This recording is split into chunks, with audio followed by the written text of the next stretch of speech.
Welcome to another edition of the Inside Wrestling Report. Alongside my partners Robert and Ryan, I'm your host J-Man. This edition of the IWR, we're going to do our 2011 TNA Sacrifice review, just getting off the air with a pay-per-view. First match up, we had a tag match between Mexican America versus Inc. Well, with Impact Wrestling, as it's now known as, this tag match, Inc. comes out carrying the American flag. They're, fighting the team of the Mexicans. Cerrito was out there, Rosita was out there. It was a nice back-and-forth match. Hernandez, obviously, everybody knows him as a big tag team guy. Him and Arquita, working well together. Inc. had a little face run right in the middle of the match. You kind of thought it was going to end there, but it ended up being the heel team of the Mexican Americans winning. Yep. Match lasted about 9 minutes. Actually, pretty good back-and-forth match. Second matchup, we had Brian Kendrick versus Robbie E. In this match that's really focusing on the the newly kind of formed little X Division sort of faction they got going on here with Kendrick, Young Bucks, and Amazing Red kind of going on here. Or Young Bucks, Generation Me, sorry. Gotta get technically right. A pretty good back and forth. It's kind of interesting that Kendrick wrestled the entire match with a robe on. Really kind of funny stuff there. He'd hit a move on Robbie E and then sort of meditate in the middle of the ring. It was kind of interesting to see. They finally took it off, got a little bloodied in the match, but really not that too long of a match there. Moving forward, they're probably going to try and push this X Division thing, hopefully, that we've been talking about for a long time, possibly this Destination X pay-per-view coming up, which really might be revitalizing that X Division. Thank God for that, because that's what TNA is built on. But, Brian Kendrick getting the victory here. Thank God Robbie didn't get the win, because he really didn't. And don't forget, Kendrick walks up to Cookie and goes, God has a plan for you. Has a plan for you. It's really funny stuff. Kendrick's really uses that mind control over people that really kind of makes you think he's like a Jedi master or something. It's pretty funny stuff. Third matchup, we had the Knockouts title on the line in this stipulation where if Mickie James retained the title, Tara would be free from the control of Madison Rayne. We had champion Mickie James versus Madison Rayne. I don't know. This was all over the place. Like, Tara came out and they teased it like it was Tara was gonna get back with Madison, and then they teased it like she was gonna punch Mickie, and then they back and forth, and then the match was here, there, blah blah blah. Nothing like special. Madison pulls that goofy MMA glove thing she does out underneath the ring, and she's gonna hit Mickie, and then Tara pulls it, she puts it on, and she's like gonna look at both of them, she's like, who am I gonna hit? What am I gonna do? Let me shake my wrist, because magically that makes my hand turn into like more powerful. Yeah, like a concrete block or something. I don't understand the point of that. But she ends up punching Madison Rayne. Mickie James gets the win on this. Tara's free, blah blah, whatever that was. Just nothing really much here with that. So. Next matchup, we had the X Division title on the line with champion Kaz versus Max Buck. This was a really good back and forth match. Probably was the match of the night here, which could be expected from these guys. Really can go, and really had shades of a lot of actual mat-based wrestling type stuff. Really didn't see there was a lot of high flying stuff that they had in good spots here. Really nasty spot where they did that sunset flip power bomb to the outside where Max Buck just looked like he got destroyed. The back of his head and looked like he almost was trying to hold on, but got let go there. And Kaz getting the win with a shining wizard, looking like CM Punk from 2003 there. It was, a pretty good back and forth match, and really, like I said in the Kendrick and Robbie E match, really shows that, maybe they're going to be bringing this X Division back, and, Kaz is just a great front runner to be there, and, in Fortune, and really, pushing that, the TNA guys there, but good stuff, and should be good stuff going forward. Next matchup, we had Abyss versus Crimson. Well, we had the vintage monster Abyss, the promo before it. With no teeth. Yeah, he just comes out, he's just staring at JB like he's going to just rape him. It was just the old school feeling of, the Monster Abyss, He comes out, he's missing the two front teeth, so he looked even worse, Like one of the Briscoes. And, they made the whole thing up with the Crimson, attacked him with Janice, the bat, no nails out of it. And the match is going back and forth. He pulls out Janice, ends up hitting him with it. But somehow, Crimson's winning streak continues. Crimson got the win here. Crimson. Yeah, he's undefeated in his time in TNA, so we'll see what happens with that. Next matchup, we had the TNA Tag Titles on this on the match here. Really interesting matchup. We had Matt Hardy and Chris Harris, the returning Chris Harris, in this tag team against Beer Money. Wildcat Chris Harris against his former tag team partner, America's Most Wanted, James Storm.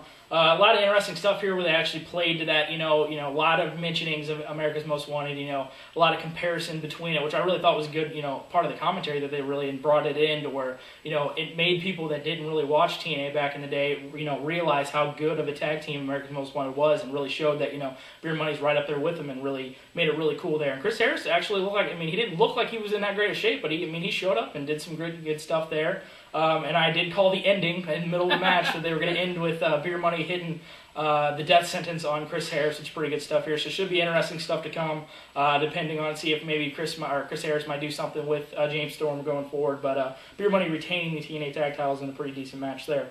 Moving up, now we had the phenomenal one, AJ Styles versus Tommy Dreamer in a no DQ match. Tommy Dreamer. Smokey and the Bandits called. They say they want their 1979 Trans Am back. All right? You want to see this? Comparison. Right there. Okay? What's going on here with this? Like, why are they having Tommy Dreamer... Like, okay, first, Tommy Dreamer wins this match, okay? They change it to a no DQ. Why are they winning this? Why is he winning this match? Is there a reason for it? Vince Russo, Hulk Hogan, Eric Bischoff all hate AJ Styles. I don't know. I don't know what to do. Bully Ray comes out, hits AJ in the back of the head with literally air. Doesn't even hit him barely. Tripped over a... He tripped over the trash can. And then there was a pile driver on the table. And then that was it. AJ had a sick spot where he ran up a table, did a clothesline. It was pretty disgusting. AJ had some pretty sick spots where he slid underneath the guardrail, jumped, did the clothesline. Great stuff from AJ. Just, why is Tommy Dreamer winning this match? We talked about AJ and Daniels facing Bully Ray and Tommy Dreamer. And are they saving that for Slammiversary? Oh my God! Are they really saving that? Wait, who in this table wants to see this match? I want to see AJ and Daniels, but not against them. Okay, AJ versus Daniels. Okay, I'm good with that. Like I said, Dreamer gets the win on this. Bully Ray interference. Yeah. Daniels comes out towards the end, runs him off. Really pointless. I don't really know. For the most part, towards the end, the match wasn't horrible. No. But it's just I don't understand why he won. Tommy Dreamer had a fork. Dreamer getting the unneeded win there with his Trans Am shirt. Next up, we had the debuting Chyna in the first TNA match with Kurt Angle versus Jeff and Karen Jarrett. This match, a part of it was just so bad. You got Karen running out of the ring. Please no, please no. Chyna had a couple little spots in the ring with her. Chyna suplex Jeff Jarrett. It was bad. It was entertaining. It was entertaining. Well, the match, if you look at the match itself, it was pointless. The best part of it was just Kurt's interaction, just making fun of everything. And just it was hilarious. Kurt comes out laughing, knowing what was about to happen. Yeah, it was. Seeing Chyna in the ring after 7 years, it was pretty entertaining. Her suplexing Jarrett, her going after Karen Angle. She hits the pedigree, which was hilarious. Yes. And they don't know what to call it. They're like, then wrestling. Oh, she just did classic move there. Classic wrestling move there. Oh god. All right. It was funny stuff. Chyna and Kurt Angle got the win. So with the ankle lock. Yeah, double ankle lock. Chyna made Karen tap with the ankle lock. So.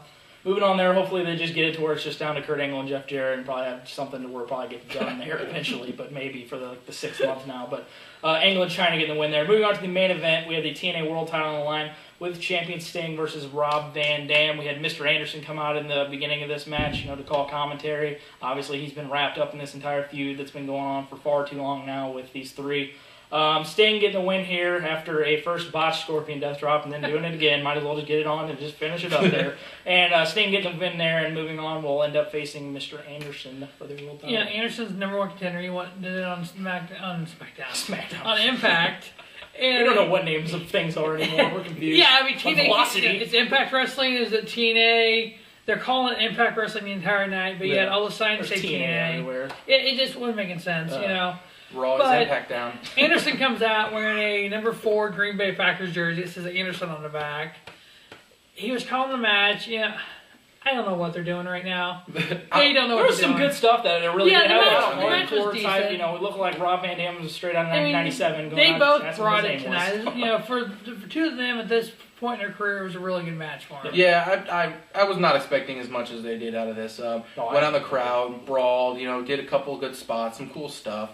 Crowd was real into it. Both guys were getting, pops, and the fans were liking it. Anderson was always, like I said, they were on commentary, just, saying stuff. He was saying something like, oh, whoever's the winner of this, I got something special in store for them. Sting won, and Anderson goes out to the ring and they just stare at each other. He goes, I got something for him on Impact. I got something for him on Impact. Continuation of this feud is maybe it's a giant block of cheese. Either that or a possible Anderson heel turn. Parting gift. Yeah, maybe Anderson turns heel finally for the first time in TNA, and runs with that. Yeah, I mean, this one was really looking like it was just going to be the same typical match that we've seen the last couple months out of these three. It really has been just a different cut of every kind of thing that you could get out of this feud, whether it's RVD or Sting, or whether it's Sting and Anderson, or RVD and Anderson. Whatever you get out of it, it's going to be something. It's going to be the same. Nothing really special coming out of this. Sting retaining the title and we moving on. Probably looking like Slammiversary, not going to get a King of the Mountain just like we didn't get last year. Well, we haven't got a King of the Mountain since Hogan's been there. Yeah, so figures. But look like we're going to have Mr. Anderson and Sting for the World Title next month. This will now wrap up our 2011 TNA Sacrifice review. For my partners, Robert and Ryan, I'm your host, J-Man. Thank you for watching the edition of the Instant Wrestling Report, your source for wrestling news, information, and opinions instantly.